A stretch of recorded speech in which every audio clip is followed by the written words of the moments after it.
Ini ang paandam sang babae sa iya pamilya matapos nakita ng isa kalalaki nga nagahurayad ag ginabulambudan sang magkal sa tubang sing napertahan sa barangay Bulilao, Mandurriao pasado las 4 sang kagahon kahapon. Nakabatsyag ko sang lagapok balahaw tapos nakabugtaw ko. Paglili ko lang sa pertahan.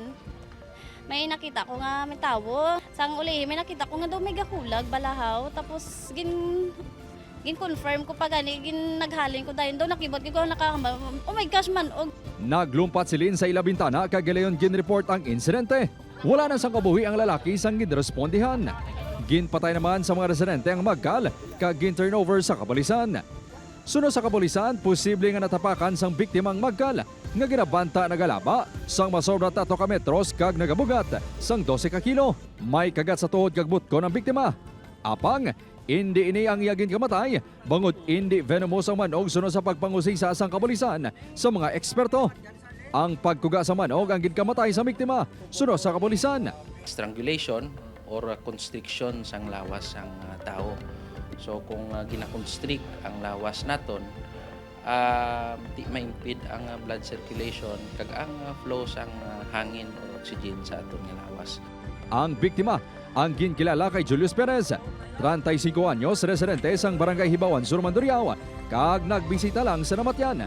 Hindi pa madeterminar kung hubog ang sospek. Sunod sa barangay, masami sila makabaton sang report nga may makita nga manog ang pumuluyo. Ilabi na kung magtaas ang tubig sa Dungon Creek. Dati sa suba, gibutangan na namon sang donut nga para at least maano man ang mga basura. Nag-clean man kami sa clean up drive namon. Ginatuna na sang Iloilo City Environment and Natural Resources Office ang tikang nga pagaymoon agon hindi na masulit ang natabo. Normally, sa mga swampy kag mga mangroves na sila, kay as predators, makakaon na sila balan, need na nila maghulom sa body of water. Nagkapahisen bala sang digestive gases. Ang natabo siguro to going sa mga esplanade sa Dungon Creek. So nagka-disturb sila guro sa ila habitat.